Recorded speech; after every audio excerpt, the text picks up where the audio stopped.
굿모닝 여러분, 안녕하세요. 눈곱 달고 책 읽는 엄마 조민경입니다. 자, 오늘은 캐롤 드웩 마인드셋을 계속해서 읽어 나갈 건데요.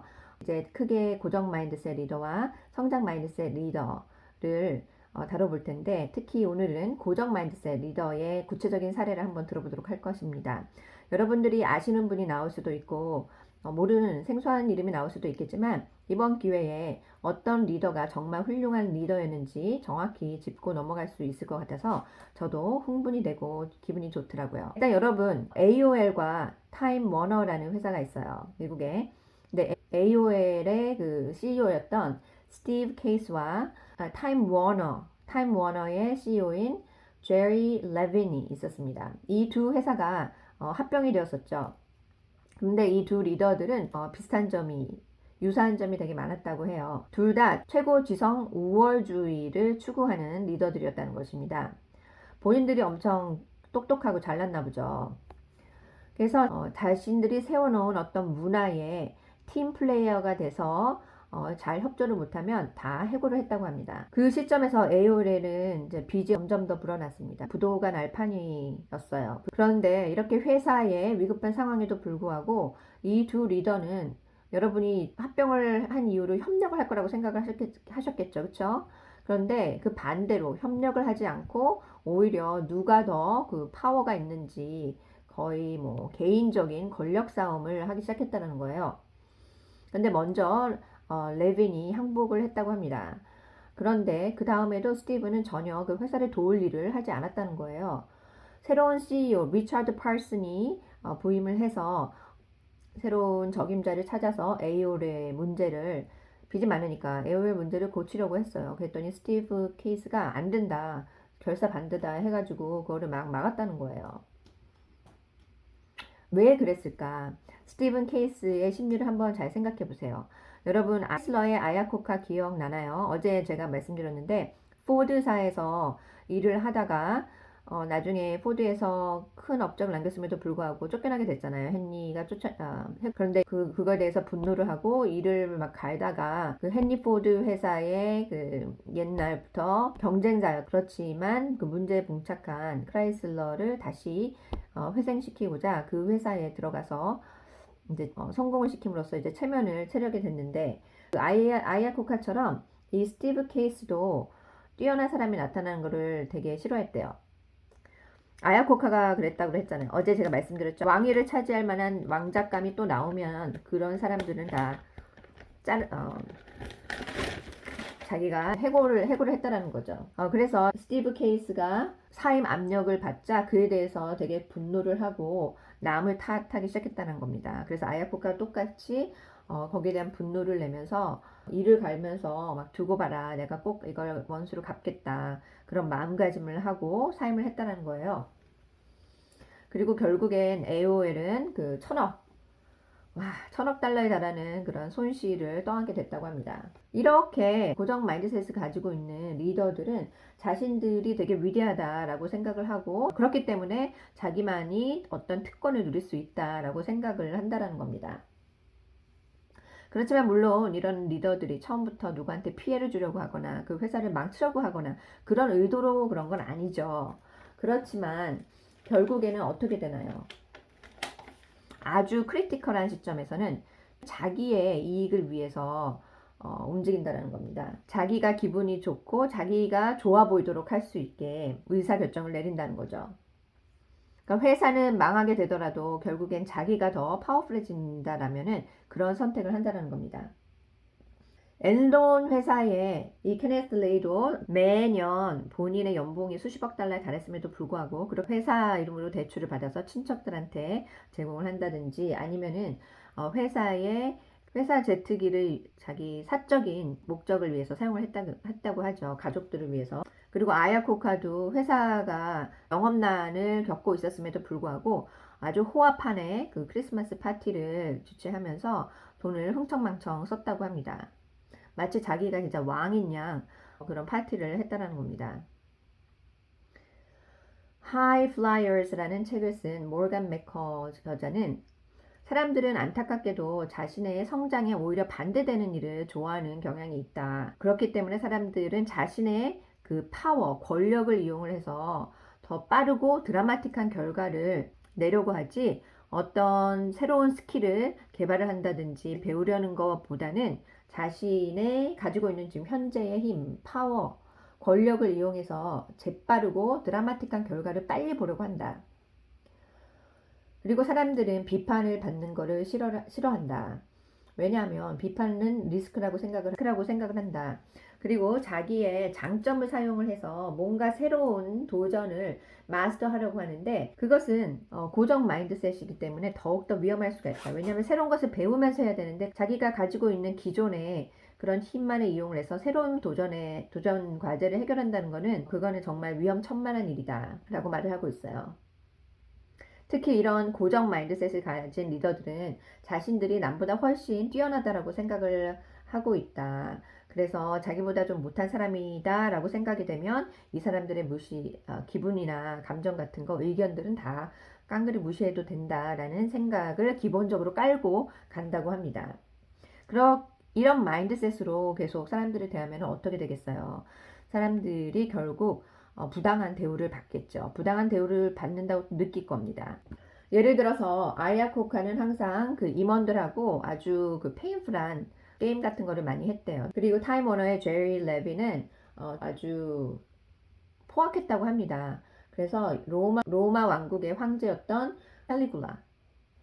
캘리굴라처럼 아주 포악한 그런 성격으로 유명했다고 해요. 또 스킬링 CEO는 어떤 사람이었나요? 자기보다 똑똑하지 않으면은 무조건 아주 그냥 밟아 뭉갤 정도로 거칠게 다루었다는 겁니다. 이렇게 자기보다 못하다라는 약점을 가지고 있는 사람들을 막 대하는 이런 리더들은 제대로 된 리더가 아니겠죠. 항상 이런 고정 마인드를 가지고 있는 사람들은 남과 자신을 비교해서 자기가 더 우월하다라는 것을 항상 보여주려고 노력을 한다는 거죠. 그런데 CEO들은 특히 고정 마인드셋을 가지고 있는 CEO들은 자기 주변에 있는 사람들을 컨트롤할 수가 있잖아요. 자기가 마음에 안 드는 사람은 자르면 되니까. 그러니까 오히려 더 위험하다는 거죠. 썬빔의 CEO였던 폴 카자리아 CEO는 자기한테 반박하는 자기가 마음에 들지 않는 직원한테 그 오렌지 주스 박스 있잖아요. 그거를 던졌대요. 그러니까 그렇게 진짜 사람을 이렇게 하대를 하는 그런 무례한 행동까지 하는 그런 리더였다고 합니다. 그런데 이런 리더들은 자기보다 못한 사람들한테만 이러는 게 아니라 오히려 자기한테 더 위협이 될 만한 인물들 있잖아요. 자기의 위치를 위협할 수 있는 사람들, 이런 사람들한테 오히려 더 심하게 군다고 해요. 그런데 여러분, 제가 처음에 소개한 데일 카네기의 인간관계론 있잖아요. 거기 책 보면 카네기, 앤드류, 철강업계의 영웅이라고 할 수 있는데 철강업계의 거물인 그 카네기 앤드류 얘가 굉장히 많이 나와요. 굉장히 훌륭한 인물로 소개가 되고 있는데 이 사람이 그 대인 처세술에 굉장히 좋았다고 합니다. 특히 자기 주변에 본인한테 아첨하는 사람들을 둔 게 아니라 자신보다 더 그 해당 주제에 대해서 더 많이 하는 더 잘난 사람들을 옆에다 포진시켜 둔 거예요. 그렇게 함으로써 이 사람이 자기 사업을 성공시킬 수 있었는데 비석에 자기가 죽으면 비석에 이런 얘기가 적히면 좋겠다라고 말을 남겼다고 해요. 내가 죽으면 내 비석에 나는 자신보다 더 많은 것을 아는 사람들을 주변에 둔 아주 현명한 사람이다 라고 기억이 되고 싶다라는 말을 남겼다고 합니다. 자, 어떻게 생각해보면 고정 마인드셋을 가지고 있는 사람들, 이런 리더들은 굉장히 갑갑하다라고 볼 수가 있죠.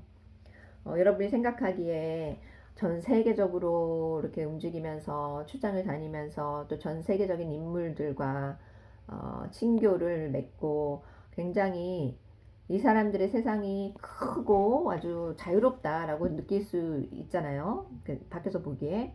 그런데 실제 이 사람들의 마인드셋을 보면은 그만큼 더 편협하고 작은 세계가 있을 수가 없다라는 거죠. 왜냐? 모두가 다 validate me, 나를 증명하려고 노력을 하거든요. 내가 얼마나 잘난 사람인지 그런 거를 항상 끊임없이 이렇게 보여주려고 하기 때문에 그 세상이 굉장히 좁아진다는 겁니다. 그런데 고정 마인드셋을 가지고 있는 리더들의 세상은 어떨까요? 이 모든 게 완전히 다 달라지죠. 왜냐? 고정 마인드셋이 있으면 일단 분위기가 밝고 또 뭔가 이렇게 확장이 되고 있고 그리고 에너지가 항상 넘쳐흐르고 모든 그런 가능성이 생긴다는 겁니다. 예를 들어서 캐롤 드웩 저자는 G의 잭 웰치를 손꼽았어요. 이 잭 웰치는 정말 실물보다도 훨씬 정말 영웅 같은 그런 기업의 리더임에도 불구하고 자기의 그 자존심 이런 거를 굉장히 잘 절제한 그런 리더라는 거죠. 그리고 성장 마인드를 갖고 항상 사람들의 성장을 이끌었다는 겁니다. 그리고 또 IBM을 구원한 Lou Gerstner Electric이라는 CEO가 있었어요. 저도 이 CEO는 몰랐는데 이 사람도 마찬가지로 IBM을 아주 훌륭하게 잘 변화를 시켰다고 해요. 그리고 또 지럭스가 부도에 처했을 때 이 회사를 부활시킨 회사가 그 여성 CEO인데 앤 머카히라고 여성 CEO가 있습니다. 이 지도자들은 성장 마인드셋을 가졌을 뿐만이 아니라 본인들이 이끌고 있는 회사를 완전히 변모시킨 큰 변화를 가져온 주인공들이에요. 거기다가 성장 마인드셋이 있고 또 팀워크를 되게 중시하는 그런 리더들이었다고 합니다. 일단 기본적으로 이런 성장 마인드셋을 가지고 있는 리더들은 사람들은 계속 자신의 능력을 개발시켜 나갈 수 있고 자신의 잠재력을 키워나갈 수 있다는 믿음을 갖고 시작을 한다는 거죠. 그리고 이들은 회사를 자신의 그 목표만을 위해서 활용하는 것이 아니라 회사 더 나은 직원, 더 나은 본인을 위해서 이 회사를 성장의 도구로 삼는다는 거죠. 리더십을 연구한 그러니까 많은 리더들이 굉장히 그 추진력을 갖고 많은 걸 추구하고 노력을 하는데 어디 자기들이 원하는 그런 목표지에 도달하는 사람들이 그렇게 많지 않다는 겁니다. 그렇지만 이런 성장 마인드를 가지고 있는 리더들은 본인들이 원하는 목표를 달성을 하는데 그 이유는 바로 CEO가 됨으로써 나는 이제 여기 왕이야, 나는 여기 황제야, 뭐 이런 그런 로열한 마인드를 가지고 있는 게 아니라 바로 우리는 다 같이 지금 이런 상황이지만 우리는 다 같이 성장을 해서 우리가 목표를 달성할 그 긴 여정을 같이 할 겁니다. 라고 그거를 여정으로 본다는 거예요. 그래서 모든 사람들을 다 이렇게 포함시키고 배워가면서 그리고 즐겁게 자유롭게 성장해 나가면서 회사를 바꾼다는 겁니다. 굉장히 훌륭한 그런 기업 리더들의 사례를 간단하게 소개를 해드렸는데 내일은 아주 더 자세하게 이 리더들을 한 분 한 분 더 살펴보도록 할게요. 그럼 오늘은 여기까지 하고 여러분들은 내일 또 만나 뵙도록 하겠습니다. 여러분이 내용이 마음에 드셨고 또 좋다면 좋아요, 구독 클릭해 주시고 내일 또 뵙겠습니다. 감사합니다.